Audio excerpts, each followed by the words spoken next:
안녕하세요. 송스입니다. 이번 시간에는 오랜만에 직업정보 타파로 돌아왔는데요. 오늘은 사회복지사에 대해서 한번 알아보고자 합니다. 사회복지사는 은근히 제가 학생들하고 진로 상담을 해보면 되게 많이 가고 싶어 하고 또 궁금해하는 직업 중에 하나예요. 그런데 제대로 아는 친구들이 많이 없어서 한번 우선적으로 준비해 보았습니다. 자, 제가 이제 사회복지를 선택한 이유는 앞서서도 잠깐 설명했지만 첫 번째, 우리 이제 중하위권 주로 이제 수능이나 내신으로 따지면 최상위권, 상위권 친구들은 생각보다는 크게 관심이 없고 중위권이 되게 많겠죠. 중위권과 그 하위권에 해당하는 학생들이 사회복지사에 대한 꿈도 많고 또 사회복지학과를 가고 싶어 해요. 실제로 보면은 4년제 대학과 전문대학에 모두 사회복지학과가 있고 그 다음에 점수가 생각보다 그렇게 높지 않기 때문에 더 관심이 있는 것 같습니다. 네. 그 다음에 두 번째는 뭐냐면 사회복지사가 되기 위해서 사회복지학과에 대한 꿈을 가지고 있지만 사회복지사에 대한 막연함만 가지고 있더라고요. 그냥 구체적으로 어떤 일을 하고 어떤 진로로 가야 되고 또 배우는 게 뭔지 그런 거에 대해서 정확히 아는 친구가 많지 않아서 이렇게 제가 선택을 하게 되었습니다. 자, 그러면 사회복지사란 무엇일까요? 라고 해서 이제 제가 사전도 찾아보고 여러 가지 찾아봤는데 여기 한국민족문화 대백과 사전에서 사회복지사를 가장 정확하게 좀 더 쉽게 설명을 해 놓은 것 같았어요. 자, 한번 읽어볼게요. 사회복지사는 국가가 정한 전문 자격증. 자, 일단 첫 번째 포인트는 사회복지사는 사회복지 자격증이 있어요. 근데 이거는 뭐다? 국가에서 정한 국가 자격증이라는 거죠. 그래서 이제 뒤에서 설명하겠지만 2급 자격증과 1급 자격증이 있고요. 자격증을 가진 사람이에요. 그러니까 전문가라고 생각하면 되죠. 그렇죠? 가지고 사회복지시설 등에서 일단 이런 시설 등에서 다양한 사회적 개인적 문제를 겪는 사람들에게 자, 그러면 다양한 사회적 개인적인 문제를 겪는 사람들은 누가 될까요? 주로 여러분들 주위에 이렇게 다녀보시면 사회복지시설 보시면 노인, 그쵸? 노인 사회복지시설 있고, 그쵸? 그 다음에 또 대표적으로 우리 사회적 약자들, 장애인 사회복지시설 있고, 그 다음에 또 이제 청소년들, 그쵸? 그러니까는 실제로 학교를 잘 다니는 청소년이 아닌 학교 밖 청소년들부터 시작해서 뭐 여러 가지 뭐 담배, 그 다음에 학교 폭력 등등 여러 가지 사회 인권의 사각지대 놓인 그런 청소년이 있겠죠? 등등등. 자, 요런 사람들에게 문제를 진단하고 평가함으로써 문제 해결을 지원하는 업무를 담당하는 직업인이다. 그래서 문제를 진단하고 평가함으로써 문제 해결을 지원한다는 말은 이 사람들이 가진 등등 이 사람들이 가진 어려움들이 있을 거 아니에요. 이런 것들을 파악해서 이거에 대한 나름의 해결책을 제시하고 또 실제로 그걸 이끌어가는 사람이 바로 사회복지사다라고 보시면 됩니다. 그렇죠? 그래서 이제 넓게 따지면 우리나라의 어떤 전체적인 복지에 대해서 그렇죠? 여러 가지 복지에 대해서 실제적인 어떤 역할을 수행하는 이거를 무슨 역할 이런 것들을 해결할 수 있는 역할을 수행하는 사람들이다 라고 보시면 됩니다. 자, 그러면 더 구체적으로 볼게요. 사회복지사는 어떤 일을 하냐면 제가 이제 순서대로 쭉 적어놨어요. 이게 하나의 사회복지사가 하는 일의 순서라고 보시면 됩니다. 첫 번째는 뭐냐면 복지가 필요한 상황을 파악을 합니다. 먼저 상황 파악이 우선시 돼야 되겠죠. 그러니까는 우리 일반 기업으로 치면 고객의 니즈를 파악하는 거예요. 그렇죠? 그래서 복지가 필요한 상황은 여러 가지. 아까 말씀드렸던 노인 문제. 노인도 여러 가지가 있겠죠. 뭐 노인 빈곤 문제가 있을 수도 있고 어떤 노인의 어떤 학대. 그렇죠? 또 있을 수 있고요. 뭐 의료 관련된 문제. 여러 가지가 있어요. 그렇죠? 하나의 분야라고 해도 그 다음에 또 말씀드렸던 장애인 문제. 그렇죠? 장애인 문제는 시설과 관련된 걸 수도 있고 뭐 인권과 관련된 걸 수도 있고 등등등등 많아요. 그 다음에 뭐 청소년, 그렇죠? 청소년은 뭐 학교 폭력, 뭐 청소년 사이에 일어났던 정서적인 문제, 그렇죠? 그 다음에 뭐 한부모 가정과 같은 경제적인 문제 등등등 여러 가지가 있어요, 그렇죠? 자, 이거 뭐 아동도 있어요, 아동, 그쵸? 아동도 뭐 혼자 사는 경제적으로 어려운 사람, 친구들, 그 다음에 아동의 장애와 관련된 문제 등등등. 뭐 이렇게 여러 가지가 있어요. 이런 상황들을 보고 주변에서 일어나는 이런 상황들 중에서 집중적으로 어려움이 있고 해결해야 될 문제를 파악하는 거예요. 첫 번째 사회복지사. 두 번째는 뭐냐면 새로운 상황을 찾았어요. 그렇죠? 예를 들면 노인 빈곤이라고 쳐볼게요. 우리 지역에 노인 빈곤 문제가 특히 심하다 해서 이걸 하나를 찾았어요. 그래서 이 상황에 대한 제안을 합니다. 이거를 사회복지계에서는 어떤 용어를 사용하냐면 프로포절이라고 해요. 프로포절. 그러니까 어떤 걸 제안하는 거예요. 그러니까 계획서를 세우는 거죠. 노인 빈곤 문제를 해결하기 위해서 이런 것들을 해야 된다. 그래서 이거에 대해서 기대 효과가 얼마고 그거에 따른 예산이 얼마나 든다. 그래서 이렇게 실천을 해야 되겠다라는 뭘 세우는 겁니까? 계획을 세워서 이거를 제안하는 거예요. 요까지가 중요합니다. 그렇게 이제 이렇게 해서 만약에 이걸 올렸어요. 올렸는데 이제 책임자나 아니면 시청이든 어디 뭐 기업이든 책임자가 이거 괜찮다 해봐라 라고 하면은 허락이 되면은 이걸 실제적으로 프로포절 한 거를 제안한 거를 실행을 하게 되는 역할을 합니다. 그러니까 이거를 실제적으로 운영을 하는 거예요. 사회복지사가 그렇게 하고요. 그래서 세 번째는 뭐냐면은 실제적으로 만약 프로포절에서 진행되는 운영되는 게 여러 개가 있을 거 아니에요, 그렇죠? 그래서 지원되는 프로젝트들을 관리하고 유지하는 역할. 그러니까 제대로 운영이 되는지 이런 것들을 관리합니다. 이렇게 노인 빈곤 문제에서 프로포절하고 실행만 해놓고 손 떼는 게 아니라 이게 제대로 되는지 확인도 해보고 직접 가서 보기도 하고 체크도 하고 하는 것들 이런 것들까지 하는 거예요. 사후 관리라고 하죠. 사후 관리라고 칠게요. 사후 관리까지 하고요. 그 다음에 네 번째 마지막은 뭐냐면 또 이제 하나의 시스템 프로포절에서 프로젝트가 끝났으면 새로운 복지 사각지대를 또 발굴합니다. 그러니까 여기서 요거 외에 또 우리가 생각지도 못했던 새로운 것들을 발굴하죠. 그렇죠? 요즘에 많이 이제 문제시 되고 있는 게 뭐였어요? 요즘 이제 TV에서 많이 나오는 거, 뭐 딥페이크, 그렇죠? 그러니까 요 딥페이크를 필두로 하는 SNS 폭력, 그렇죠? 이런 걸 하는 이제 AI 시대로 들어서면서 요런 뉴 미디어 시대와 관련된 정보통신 관련된 요런 피해들, 그다음에 어려움들이 많이 일어나고 있는 것 같아요. 그래서 요런 관련된 복지 사각지대를 발굴해서 1번부터 3번까지를 또 하는 겁니다. 이런 것들이 사회복지사가 하는 거예요. 그러니까 생각보다 사회복지사가 하는 일이 쉽진 않다. 분야가 다를 뿐이지 일반 회사에서 진행되는 것과 크게 다르진 않다라고 보시면 되고요. 그래서 이제 특히 친구들 중에서 이런 사회적 약자들에 대한 사회적 약자들 또 그 약자들이 가지고 있는 어려움들에 대해서 많이 공감하는 친구들은 이런 사회복지사가 제격이에요. 자, 그 다음에 중요한 거 두 번째는 뭐냐면 사회복지사는 항상 팀플레이를 합니다. 혼자 하는 게 아니라 왜냐면 이런 것들을 제안하고 실행하고 관리, 유지, 발굴하는 게 혼자 할 수가 없어요. 그래서 항상 팀을 이룹니다. 적으면 5명, 많으면 뭐 7명, 10명 사이에서 팀을 이루어서 하기 때문에 내가 사람들과 함께하고 함께 융합하고 단체로 뭔가 하는 일이 좋으면 이게 정말로 적성에 맞는 거예요. 근데 나는 아무리 해도 혼자 하는 게 정말 좋다. 나는 독립적이다. 이런 친구들은 이 사회복지사가 어려울 수도 있어요. 이것도 하나 포인트로 잡아두세요. 자, 사회복지학과는 앞서 말씀드렸지만 전문대와 4년제 대학에 모두 있습니다. 그리고 전문대에서도 2년제 사회복지학과가 있고요. 3년제 사회복지학과가 있어요.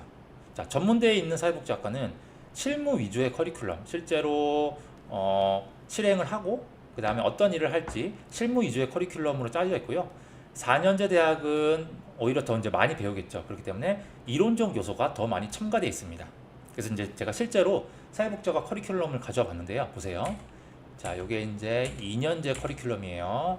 한 학기 총 4학기의 커리큘럼인데요. 보시면은 보세요. 여기 뭐 보시면 사회복지학 개론 1학년 때 먼저 배우고요. 그렇죠? 그다음에 노인복지, 가족복지, 장애인복지, 그다음에 복지 실천론, 그렇죠? 지역사회 복지론, 그다음에 아동복지, 청소년복지, 아까 제가 말했던 것들 그대로 다 있죠. 정신건강론. 이런 것들이 이제 실제적으로 어떻게 이런 사람들한테 해결해야 될지 이런 것들을 실제적으로 배우고요. 복지 실천 기술론, 그렇죠? 그다음에 상담도 배우고 실제로 프로포절하는 프로그램 개발하는 평가하는 것도 배우고요. 그렇죠? 사례 관리하는 거. 그렇죠? 실제로 케이스별로 어떻게 사후 관리를 해야 될지 그런 거 배웁니다. 그다음에 사회복지는 또 이제 법과 관련돼 있기 때문에 정책론, 법론 이런 거 배우고요. 그다음에 뭐 정책도 있죠. 그렇게 해서 이제 마지막 실습까지 해서 그렇게 끝납니다. 그렇죠? 제가 말씀드린 그런 내용들이 충분히 들어가 있고요. 그 다음에 이제 3년제 볼게요. 요거는 이제 3년제 전문학사 커리큘럼 보시면 기본적으로 말씀드렸던 뭐 청소년, 가족 그런 거 있고요. 아동, 그다음에 노인 이런 거 기본적으로는 다 있어요. 그런데 이제 2년제와 좀 다른 점은 좀 새로운 론이라고 해서 행정론, 사회복지조사론, 뭐 정책론 이런 것들 이론적인 면이 조금씩 더 첨가가 됩니다. 그렇죠? 그다음에 청소년에 대한 것들이 좀 더 많이 있네요. 그렇죠? 이렇게 있고요. 현장 실습은 당연히 있고요. 그다음에 뭐 레크레이션, 컴퓨터 활용 추가로 뭐 이거는 선택인 것 같아요. 이렇게 있습니다. 그래서 실무에다가 이론이 좀 더 들어가 있고요. 그 다음에 요거는 4년제 대학이에요. 그쵸? 보시면 좀 다른 점이 뭐냐면 당연히 실습도 있지만 이 보시면 개론부터 시작해서 역사, 문화와 다양성, 정책, 정신건강론, 행정론, 복지론, 그쵸? 보시면 사회와 환경, 뭐 실천기술론, 복지조사론, 윤리와 철학 이 보세요. 보면은 또 뭐 있어요? 프로그램 개발과 평가, 그 다음에 의료와 관련된 거 좀 세부적으로 학교 사회, 의료, 학교, 기업 이런 것들 보시면 좀 더 4년제는 2년제에 비해서 이론이 더 많이 첨가돼 있고 그 다음에 실제적으로 좀 더 세분화돼 있다라고 그렇게 보시면 됩니다. 그쵸? 자료 분석도 있고요. 복지와 인권 이런 것도 있으니까요. 그쵸? 복지 국가론 이런 것들은 실제적인 것들은 아니잖아요. 그쵸? 이론과 관련된 좀 넓게 이론적으로 보는 거니까 이렇게 좀 2년제랑 다르다라고 그렇게 보시면 됩니다. 그러니까 조금 이렇게 내가 좀 많이 공부하고 이론적으로 학문하기를 좋아하는 친구들은 4년제를 가고요. 실제적으로 빨리 졸업해서 현장에 빨리 뛰어들고 싶다 하는 친구는 전문대를 많이 가겠죠. 자, 그러면 아까 말씀드렸듯이 사회복지사는 2급 자격증과 1급 자격증이 있고요. 요 자격증을 취득해야지 사회복지사가 됩니다. 그렇죠? 자격을 주는 거예요. 그래서 이제 시설에 취직하고 활동을 할 수 있는 건데 2급을 취득할 수 있는 방법은 뭐냐면 전문대학교 졸업 이상의 학력이 필요해요. 그렇죠? 그래서 이 전문대학교 졸업 이상이라는 것은 전문대를 나와도 되고 그다음에 일반 4년제를 나와도 됩니다. 그리고 나서 사회복지학과 복지사 2급 관련 17과목을 이수해야 돼요. 근데 이 7과목은 뭐 여기는 이제 방통대라서 온라인으로 돼 있지만 어쨌든 16과목과 실습이 있는데 이거는 전문대와 4년제를 넣으면 다 이수할 수 있어요. 이수 가능. 그래서 이 사회복지사 2급은 이렇게 전문대나 4년제 사회복지학과를 나오면 무조건 취득할 수 있습니다. 그러니까 이수만 하면 취득할 수 있어요. 이제 이게 기본이 되는 자격증인 거예요. 그렇죠? 그래서 이제 약 3학기 과정으로 취득 가능하다. 그래서 이제 전문대학교는 2년이잖아요. 그래서 2년 안에 취득할 수 있습니다. 여기 끝나고요. 근데 1급은 뭐냐면 전문대 졸업생은 안 되고요. 4년제를 나온 친구들을 대상으로 1급 자격증을 주는데 이 1급 자격증은 시험을 봐야 됩니다. 시험을 봐야 돼요. 그러니까 좀 더 전문적이고 깊다라고 보시면 되겠죠. 그래서 이제 여기 보시면 이렇게 세 가지 영역에 있어서 과목들이 있는데 그 과목들에 2과목, 3과목 이렇게 있어요. 그렇죠? 그래서 이걸 시험을 봅니다. 그래서 뭐 보시면 인간행동과 사회환경, 조사론, 복지론, 실천론, 정책론, 행정론. 그러니까 조금 더 행정적이고 정책적이고 좀 더 이론적인 과목들이라고 보시면 돼요. 그래서 이렇게 해서 각 25문항씩에서 이렇게 시험 시간으로 보는데 이렇게 시험을 보면 되고요. 그렇죠? 그래서 어떻게 돼요? 60점 이상이 나와야지만 합격을 해서 1급 자격증을 주어지게 됩니다. 네. 그래서 이제 2급과 1급은 취직하는 데는 면밀하게 큰 차이가 있는 건 아니에요. 그러니까 시설들마다 우리는 1급 자격증을 요합니다. 2급 자격증을 요합니다. 이렇게 구분해서 하진 않아요. 거의. 그렇지만 1급 자격증을 가지고 있으면 뒤에서 설명하겠지만 조금 더 폭넓고 좀 더 깊게 연구할 수 있는 그런 시설들에 취직하고 활동을 할 수 있다는 차이는 있어요. 자, 이렇게 차이가 있습니다.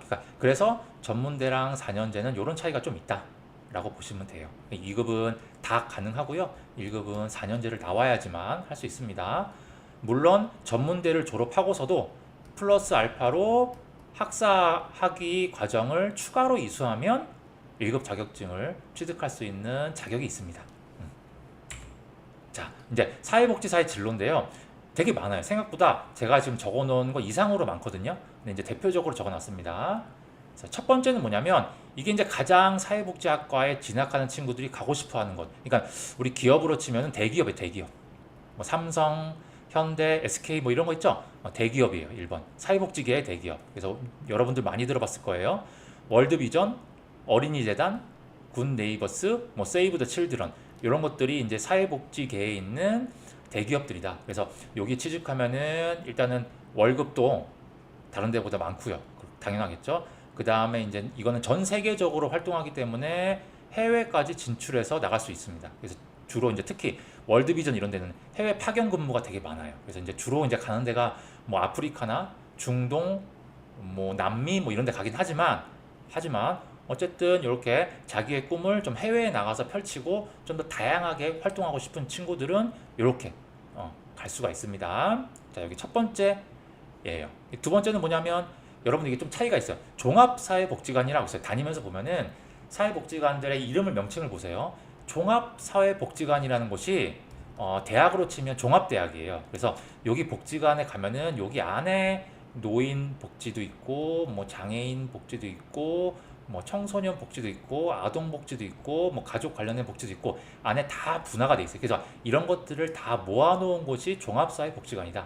당연히 그러면 일반 복지관보다 규모가 크겠죠. 규모가 크다는 거는 더 많은 예산들을 가지고 있고 지원을 많이 받을 거고 뭐 급여나 처우에 있어서 더 크다. 뿐만 아니라 내가 하고자 하는 거를 좀 더 다양하게 펼칠 수 있다라는 게 있겠죠. 그래서 이제 요것들도 좀 원하는 사회복지학과 졸업한 친구들이 원하는 곳입니다. 종합사회복지관 지역마다 대표적으로 있어요. 그다음 세 번째는 뭐냐면 실제로 공부를 해서 사회복지 관련된 공무원이 되는 거예요. 그렇죠? 이거는 공무원 시험을 보는 건데 이 사회복지 공무원도 어쨌든 사회복지학과를 나와서 일정 부분 이상을 이수를 해야지 자격을 주기 때문에 일반 행정공무원보다는 경쟁률은 높지 않습니다. 그 대신 그들만의 경쟁이기 때문에 이것도 만만치는 않죠. 그렇죠? 사회복지 공무원이 되면은 각 구청, 시청, 동사무소 등등등 이런 데 아니면 국가가 세워놓은 사회복지 시설에서 활동을 합니다. 그래서 이거는 공무원의 특징이에요. 안정적이다. 그렇죠? 안정적이고 국가에서 예산을 지원하기 때문에 국가 정책과 관련된 그런 일들을 이렇게 하게 되겠죠. 그렇죠? 그다음 네 번째는 각 기업에 요즘에는 대기업들이나 각 기업들이 돈만 버는 게 아니라 그거를 사회에 환원합니다. 그래서 사회공헌 파트가 있어요. 그래서 오히려 여기가 도 되게 요건 나름의 틈새 전략이에요. 그래서 이런 것들은 사회복지에서 많이 가고자 하는 데고요. 근데 요거는 틈새 전략입니다.